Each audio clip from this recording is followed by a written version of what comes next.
노년의 다윗이 아들 압살롬의 반란으로 말미암아서 고초를 겪게 되면서 한 사람의 이름이 부각되면서 전개되고 있습니다. 다윗의 진중에는 블레셋의 가드 출신 잇대라는 장수가 있습니다. 잇대라는 말은 동반하다라는 뜻이에요. 이 다윗과 잇대의 두 사람의 인연은 다윗이 이스라엘을 다스리기 전 그 청년의 때에 사울 왕에게 극심한 박해를 받던 시절에까지 인연은 시작이 됩니다. 다윗은 사울의 핍박이 너무도 크게 달함으로 말미암아서 본국을 떠날 수밖에 없었죠. 이스라엘 지경이라고 하는 것이 부엘사베에서 단까지라고 하는 부분들인데 우리가 늘 말하듯이 뭐라고 그랬어요? 전라남북도 합한 것보다 작다는 것이죠. 그런 가운데 속에 사울이 아주 그냥 촘촘히 다윗을 추격하기 때문에 그래서 이 다윗은 서쪽으로 지내서 가드 지경, 블레셋의 가드 지경으로 망명을 잠시 하게 됩니다. 이게 사무엘상 27장 4절에서 다윗이 가드에 도망한 것을 어떤 사람이 사울에게 전하며 사울이 다시는 그를 수색하지 아니했다 이렇게 되죠. 그러니까 사울이 다스리는 전 지역에서는 물밀틈 없이 다윗을 추격하지만은 국경선 넘어가니까 사울의 권력이 미치지 않죠. 그래서 추격을 멈추게 되는 것입니다. 다윗은 하루 앞을 예측할 수 없는 혼란에 빠져 있습니다. 백적간도의 위태로운 시절을 하루하루 보내고 있지요. 그 당시에 가드의 장수였던 이때가 어린 젊은 이 다윗의 편의를 제공해 주면서 이들의 인연은 조금씩 쌓였던 것입니다. 인생 세옹지마, 호사다마라고 할까요? 세월이 흘러가지고 상황은 반전이 됩니다. 이때가 오히려 망명얘기 되어가지고 다윗의 왕국 안으로 보호를 요청하게 되는 것이지요. 그래서 사무엘하 15장 19절 보게 되면은 15장 19절 하반절에 보면 너는 쫓겨난 나그네다 이렇게 되어 있어요. 너는 쫓겨난 나그네다. 다윗이 이때를 평가할 때 뭐라고 그래요? 너는 쫓겨난 나그네다라는 것이죠. 그런데 이때가 이렇게 다윗의 품에서 좀 보호를 받았고 여생을 조금 더 안전하게 보내려고 했는데 유다의 정세가 급변해 가면서 이때에게는 소망스러운 상황이 위태로운 상황으로 위기로 전락하고 마는 것입니다. 한 치 앞도 분간할 수 없는 사태가 발생했죠. 압살롬이 아버지를 상대로 반역을 일으켜서 유다의 정변이 일어나고 만 것입니다. 이 압살롬이라고 하는 사람은 다윗의 셋째 아들입니다.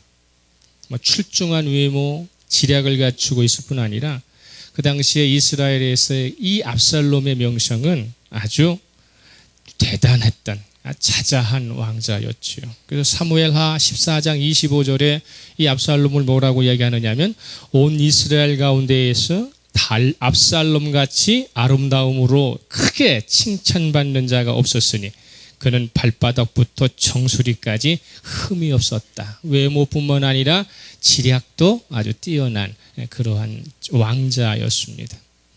그런데 아버지 다윗에 대한 이 뿌리 깊은 불신을 갖고 있었던 압살롬이 아버지와의 관계가 정상적으로 회복되기 어렵다고 판단하면서부터 아주 수년간 아버지를 상대로 치밀하고 빈틈없이 이 반역을 준비하게 되는 것입니다. 압살롬이 아버지를 향하여 반역을 저지르게 되는 근원을 추적하다 보면은 그것이 압살롬에게서 기인된 것이 아니라 다윗의 범죄가 싹을 틔워가면서 엄청난 파괴력을 지니고 열매를 맺게 되었다고 하는 것을 추적할 수 있습니다. 다윗은 50을 앞둔 1년 전에, 그러니까 49살에 하나님 앞에 씻을 수 없는 엄청난 죄를 짓게 되는데 충직한 장수 우리아의 아내 이 밧세바와의 통간 사건이 하나님을 놀라게 했고 세상을 놀라게 하는 것이죠. 이 범죄를 놓고 하나님께서는 어떻게 평가하시느냐면 사무엘하 12장 10절에서 나단 선지자 입을 통해서 뭐라고 얘기하느냐면 이제 내가 나를 업신여기고 햇사람 우리아의 아내를 빼앗아 내 아내로 삼았은즉 칼이 내 집에서 영원토록 떠나지 아니하리라. 이게 주님의 말씀이었어요. 하나님을 업신여긴 다윗에 대하여 내 칼이 내 집에서 영원히 떠나지 않도록 내가 만들겠다. 이렇게 말씀하셨죠. 다윗은 정말로 진심으로 뉘우치고 회개했어요. 그러나서 하나님 앞에 자신의 죄가 지은 것을 용서는 받았지만은 죄값에 대한 징계만큼은 하나님께서 철회하지 않으시고 물으시기 시작하시는 것입니다. 그래서 사무엘하 12장 12절에서 너는 은밀히 행하였으나 나는 온 이스라엘 앞에 백주의 이 일을 행하리라 하셨다. 다윗은 사람 눈 피해갖고 아무도 모르게 개인적인 죄를 지었지만 하나님이 다윗을 향하여 징계하실 때에는 백주 대낮에 온 이스라엘 사람들이 다 너를 보도록 그래서 너를 망신 주겠다고 주님 말씀을 하셨거든요. 우리가 깊이 생각해야 합니다. 예수 믿고 구원받는 것은 매우 귀중한 것이나 죄는 용서받을 수 있으나 삶을 통하여 주시는 징계가 있을 수 있다는 사실을 기억해서 그래서 죄는 될 수 있으면 어떻게 합니까? 멀리해야 되는 것입니다. 나는 구원받은 백성이기 때문에 죄에 대해서만큼은 자유롭다라고 그렇게 빵만해서는 안 된다는 것이죠. 늘 어떻게 합니까? 근신할 수 있는 그런 자세가 필요해요. 그래서 다윗은 일반적인 모습과는 달리 이 사람은 정치적인 이유가 좀 크게 작용했지만은 정욕이라고 하는 것, 소유욕이라고 하는 것이 매우 강해서 이 사람의 치명타가 뭐냐면 복잡한 연인 관계, 여자 관계가 매우 복잡했어요. 여러분 그런 외국의 그런 구약을 테마로 한 어떤 그런 영화를 보면 다윗이 그렇게 뛰어나게 얼굴이 뛰어난 얼굴이 아니에요. 키도 작고요. 그런데 이 사람 안에 하나님의 능력이 있었기 때문에 대단했는데 그러다 보니까 키도 조금 작고 어떤 그런 것 속에 또 왜소한 면들이 있었기 때문에 그래서 안에 가지고 있는 이 강한 정복력, 소유욕 이런 정욕은 아주 강했던 그런 사람이었습니다. 다윗의 통치 기반을 전반기 후반기로 나누게 되면 7년 6개월의 헤브론의 통치 기간을 전반기로 볼 수 있고 후반기는 33년 6개월이라고 하는 이 부분 가운데 속에서 예루살렘에서의 통치 기간을 우리가 볼 수 있는데 특별히 다윗의 일상의 결혼 생활을 보게 되면 헤브론 7년 6개월을 통치를 하면서 거기서 6명의 아들을 얻어요. 6명의 아들. 그리고 예루살렘으로 옮겨오면서 이제 온 이스라엘을 다스리는 주권자가 되면서 거기서 공식적으로 11명의 아들을 얻어요. 그리고 비공식적으로 공주와 이래저래 그냥 지저분하게 만들어 놓은 자식들이 아주 그냥 거리에 깔려 있었단 말이죠. 이런 부분들 가운데 속에 하나님께서는 그것에 대해서 매우 못마땅하게 생각하셨어요. 그런 가운데 속에 이 하나님 앞의 죄가 뭐로부터 시작하면 자신의 몸 하나 제대로 간수하지 못하는 그러한 모습들이 이 다윗에게 나타나게 됩니다. 그래서 다윗의 과정은 그때부터 혼란을 겪게 되죠. 밧세바와의 통간 사건이 일어나고 난 뒤의 5년 정도가 흘렀을 무렵이에요. 다윗의 나이는 55이 돼갑니다. 그런 가운데 속에서 이 압살롬의 누이 다말이 다윗의 장남이고 후계 권력 서열의 1위인 암논이라고 하는 이 큰 아들에게 강간을 당하는 사건이 벌어지게 됩니다. 이때부터 다윗 가정은 철저하게 하나님에 의해 해체되는 과정을 겪게 되죠. 암논은 이복 형제인 압살롬의 친동생 다말의 미모에 이성을 잃어버렸습니다. 이때 다말의 나이는 17에서 18, 한참 꽃 피울 나이예요. 음흉한 계획을 세우고 혈족을 향한 죄를 저지르고, 그리고도 이 암논은 책임지지 않는 행태를 보이게 되는 것입니다. 죄는 어쩔 수 없이 지었다 치자. 그러면 그것에 대해서 뭐 해야 한다? 책임져야 하는데 책임을 지지 않는 행태가 나타나게 되는 것이죠. 다윗은 그 사건을 보면서 자식 간에 일어난 치적 문제이기도 하지만 죄질이 어쩌면 자기와 똑같이 흡사하잖아요. 그러다 보니까 심판해야 할 위치, 재판에서 공정해야 할 위치가 어떻게 됩니까? 어정쩡한 태도를 취하게 되었고, 압살롬과 다말이라고 하는 피해자의 입장에서 보면 오히려 어정쩡한 그것이 가해자를 돕고 있다, 보호하고 있다라고 하는 느낌을 받게 돼서 이 서운함이 이루 말할 수 없이 차리하게 되는 것입니다. 처사에 격분한 다말의 친오빠 압살롬은 불만을 품기 시작하죠. 그가 겉과 속이 매우 지혜롭다고 그랬잖아요. 그래서 상상조차 해서는 안 되는 보복을 준비하게 되는데, 이 보복의 원인은 가해자는 진정한 사과를 하지 않고 재판관은 무관심으로 일관하다 보니까 압살롬이 스스로 심판자가 되기를 결심을 하게 되는 것입니다. 심판자가 되기로 작정하는 것은 하나님 앞에 죄악이에요. 아무리 내가 피해를 보고 있고 아무리 내가 어려움을 당하고 있다 할지라도 나 스스로 나의 억울함을 풀려고 내가 심판자가 되고 내가 그것을 보복해서는 안 되는 것이 하나님의 백성의 윤리입니다. 압살롬은 자신의 범죄가 평범하게 마무리될 수 없음을 알아요.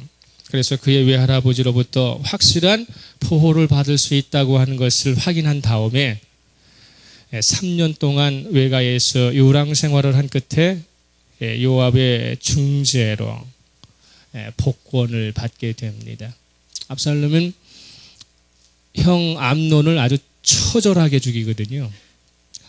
한 7, 8번을 신복에 의해서 찔리게 하고 찌르고, 그리고 그것이 분이 안 차서 죽을 때까지 머리를 가격을 해서 때려서 죽여요. 칼로 찌르고 때려서 죽이는 이런 아주 처절한 보복을 하기 때문에 이 보복 이후에 아버지의 슬하에서 있을 수 없다고 생각해서 건너 요단강 건너 사해에 있는 사해 지방에 있는 외할아버지가 다스리는 그 지역에서 3년간 근신을 하면서도 그러면서도 요압을 내세워서 중재를 시키고 복권을 받게 됩니다.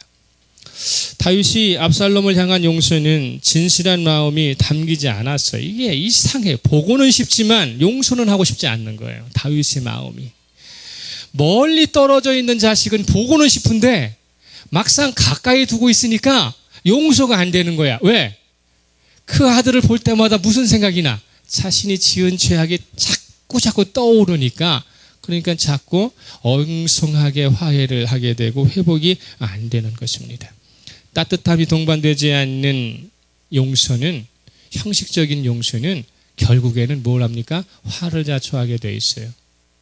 우리들이 예수 믿고 확실히 용서하려면 확실히 용서를 해야 되지, 나는 신앙이 있기 때문에 나는 그리스도인이기 때문에 당신을 용서합니다라고 해놓고 날마다 생각을 하게 되고 그 사람 볼 때마다 그것이 떠올라 분노를 치르게 되면 이건 형식적인 용서가 돼버려요. 그것은 무엇을 이야기합니까?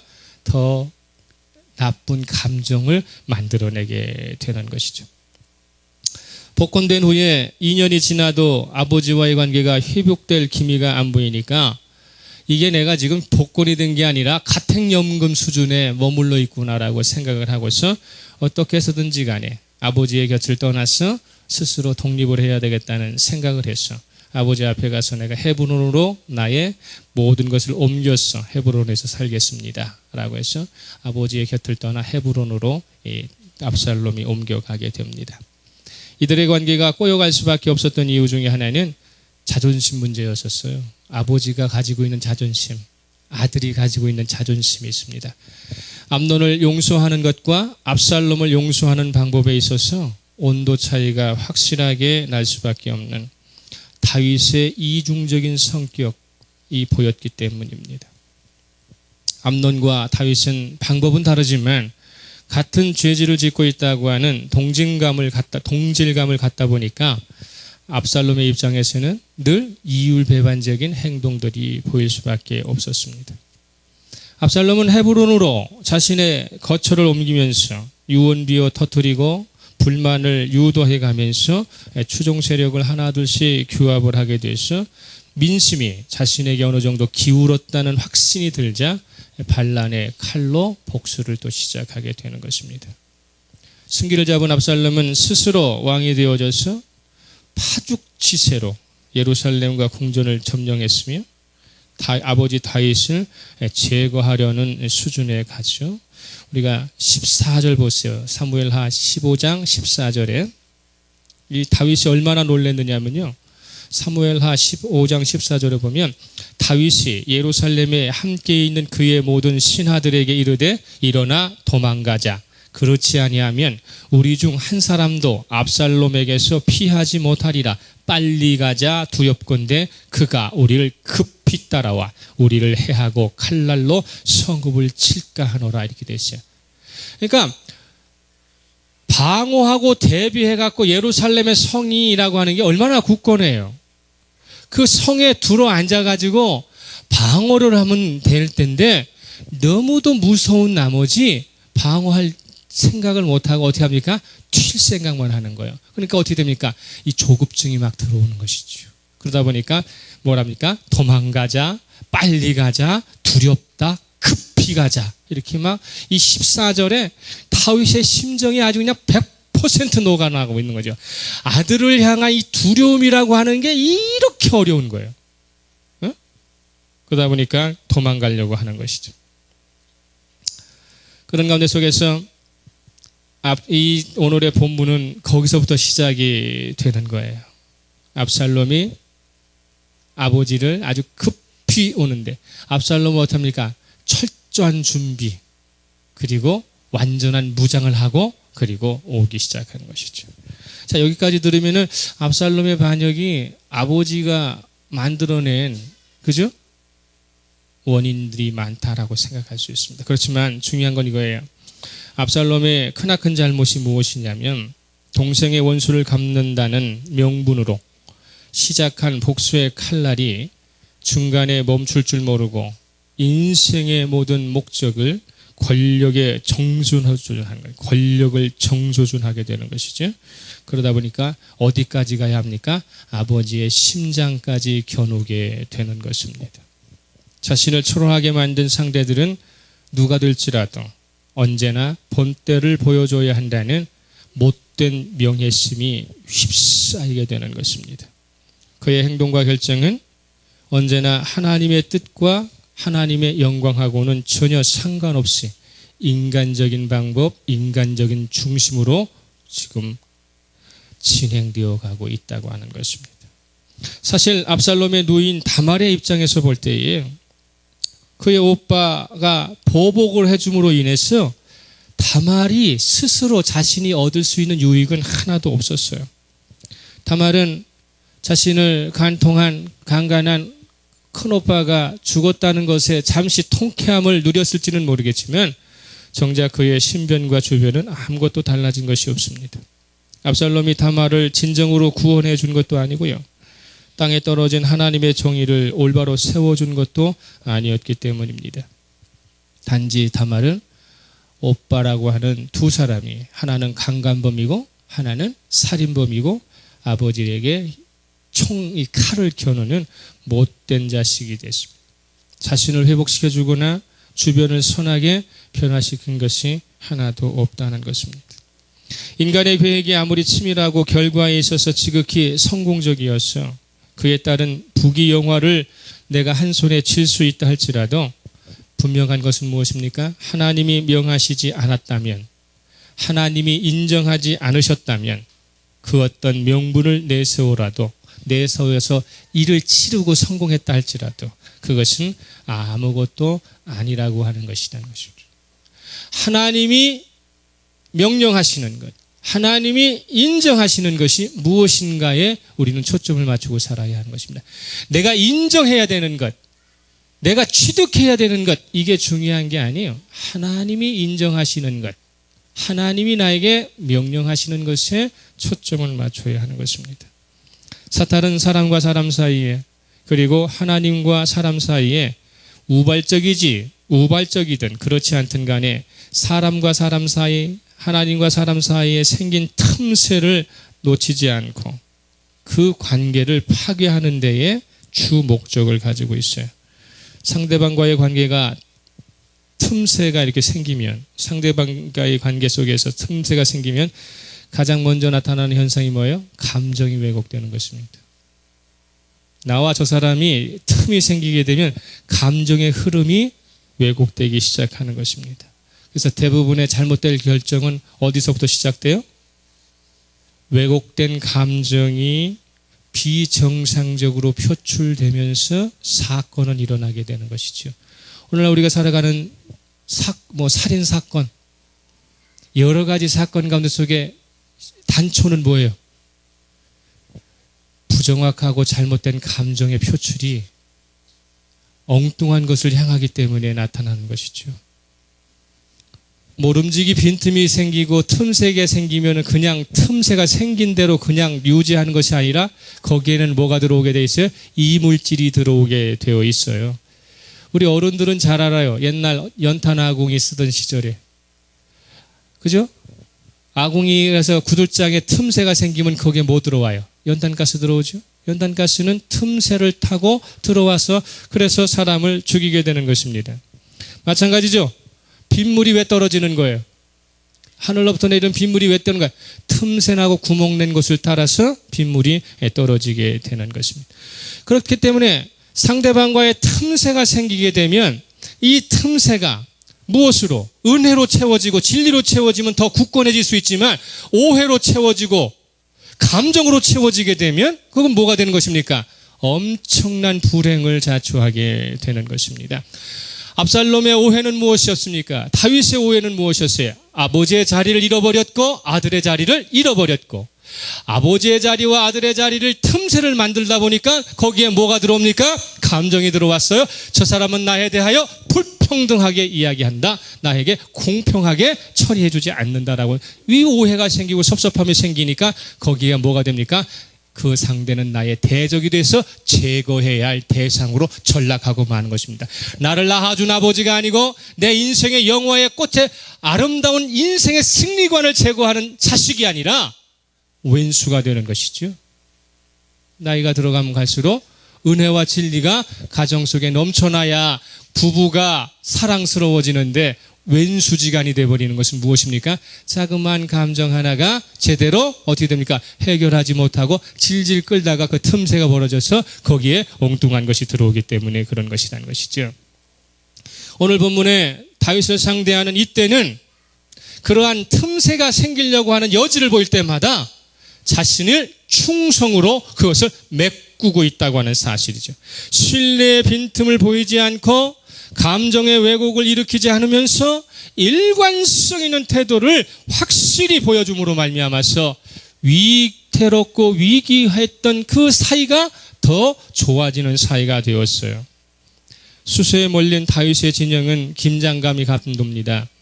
일촉즉발의 위태로운 상황이 연출되고 있어요. 그래서 다시 한번 우리들이 볼 때에 우리가 그랬잖아요. 두렵고 떨린 가운데 속에 어떻게 해서라도 상황을 모면해서 도망가려고 하고 있잖아요.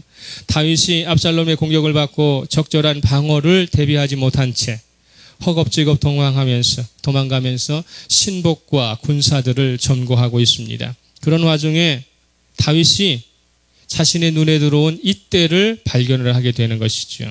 그래서 이때에게 한마디 건네는 것이 19절이에요. 19절 같이 읽겠습니다. 시작. 그때에 왕이 가드 사람 이때에게 이르되 어찌하여 너도 우리와 함께 가느냐? 너는 쫓겨난 나그네이니 돌아가서 왕과 함께 내 곳에 있으라. 이렇게 됐어요. 여기서 너는 쫓겨난 나그네다 라고 하는 말은 뭡니까? 너는 낯선 외국인이다.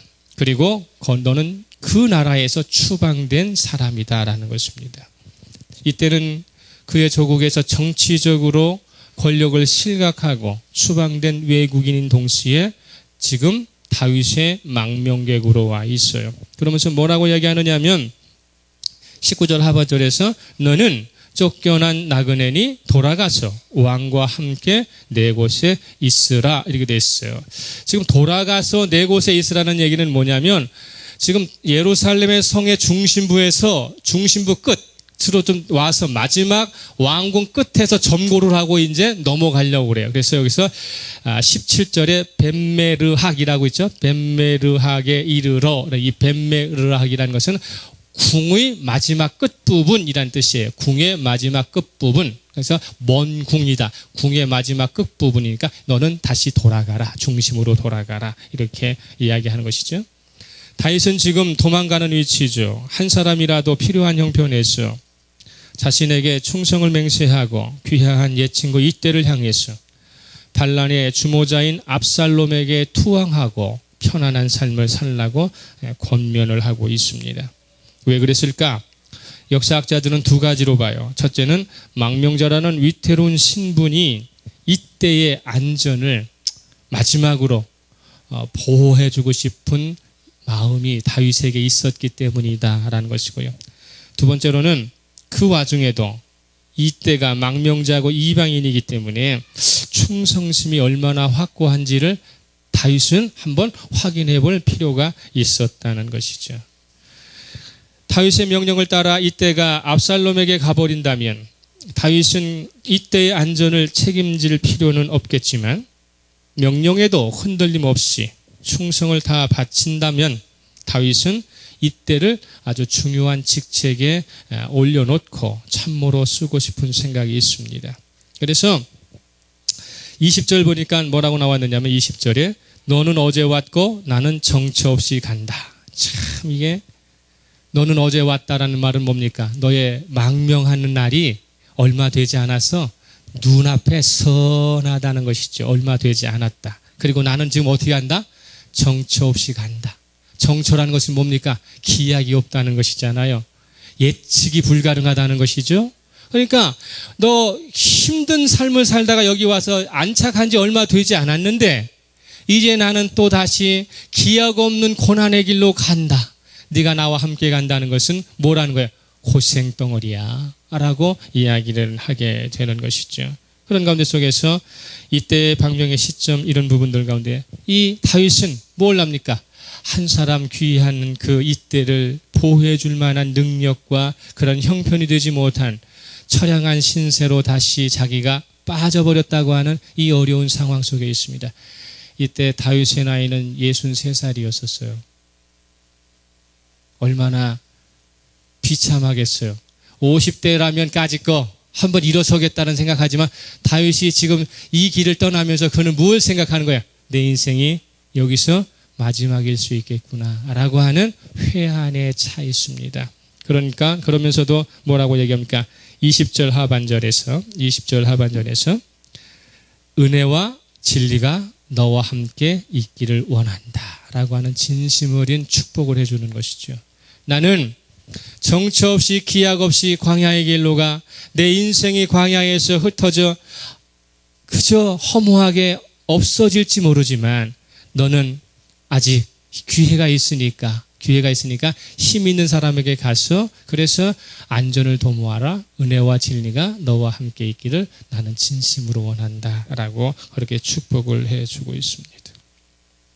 정말로 이 상황에 보게 되면은 다윗도 대단한 사람이잖아요. 한 사람이 급할 그때에 도와달라고 요청하지 않고 상대방에게 배려해서 자신의 처식 가운데 속에 그를 보냅니다. 그런데 이때의 말이 말이죠. 아주 대단해요. 21절 같이 읽겠습니다. 시작. 이때가 왕께 대답하여 이르되 여호와의 살아계심과 내 주 왕의 살아계심으로 맹세하옵나니 진실로 내 주 왕께서 어느 곳에 계시든지 사나 죽으나 정도 그곳에 있겠나이다 하니. 할렐루야.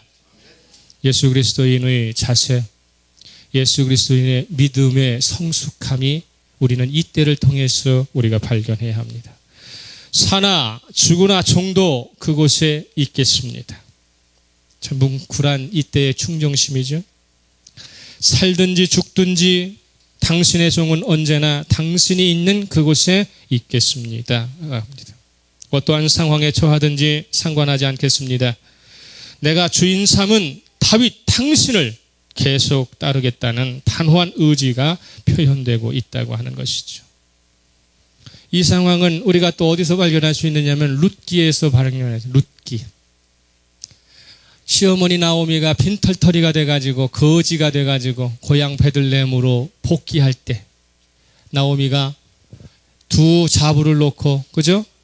룻과 오르바라고 하는 두 자부를 놓고 오르바 두 사람에게 내가 가는 곳은 불행이 있는, 고통이 있는, 고난이 있는 곳이기 때문에 너 친정 돌아가서 니네 인생 다시 한번 살아라고 할 때 오르바는 그 얘기 듣고 가버렸고 롯은 끝까지 이 나오미를 따르면서 하는 말이 뭐예요? 룻기 1장 16, 17절 말씀이에요. 룻기 1장 16, 17절 말씀.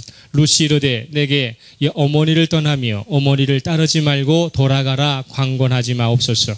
어머니께서 가시는 곳에 나도 가고 어머니께서 머무시는 곳에서 나도 머물겠나이다.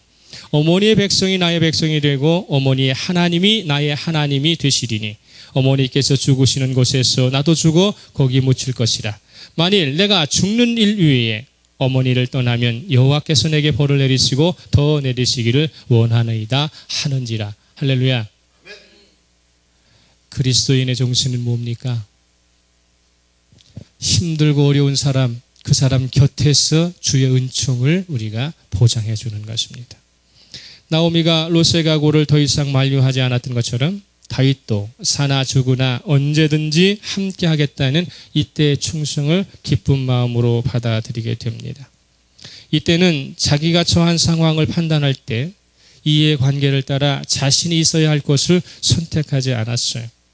이때는 하나님과 다윗에 대한 충성을 맹약함에 있어서 도중에 뜻하지 않는 불행이 닥친다 할지라도 그것을 감수할 것이고 그가 있어야 할 자리는 한 번 주인 삼은 다윗이 있는 그곳이라는 것을 강조하고 있습니다.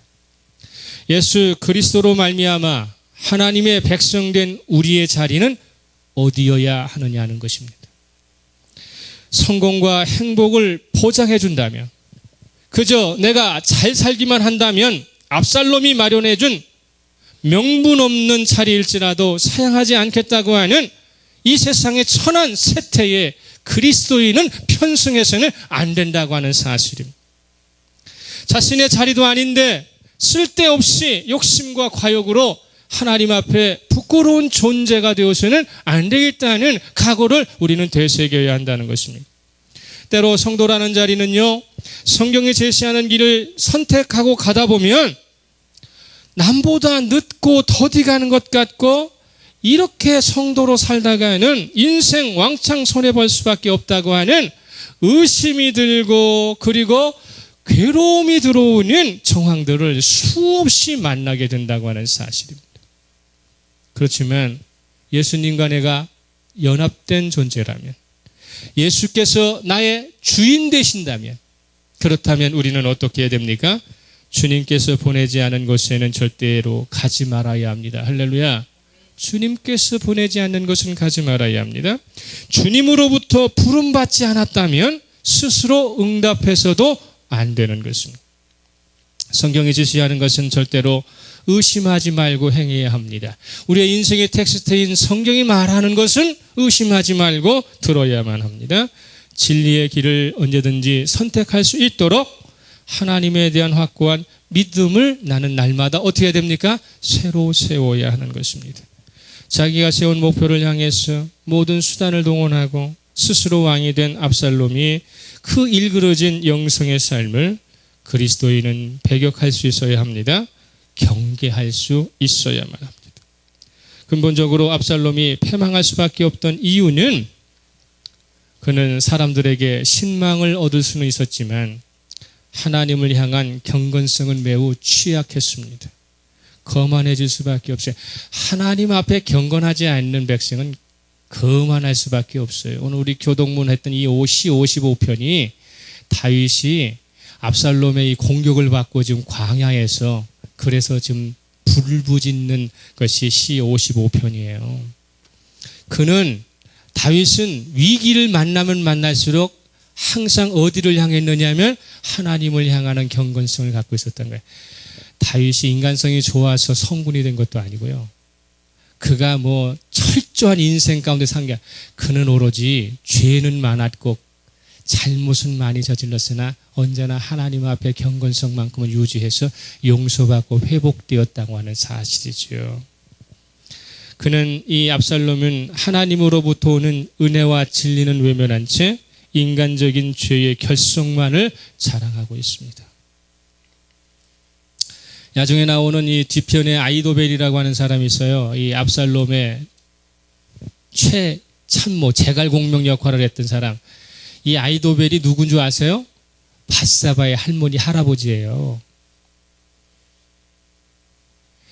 이 우리아와 밧세바의 이 아이도벨이 밧세바의 할아버지였기 때문에 그렇기 때문에 수십 년간 이 아이도벨은 자신의 우리아가 그렇게 처참하게 죽는 것을 가슴에 보고 복수를 하게 되는 거죠.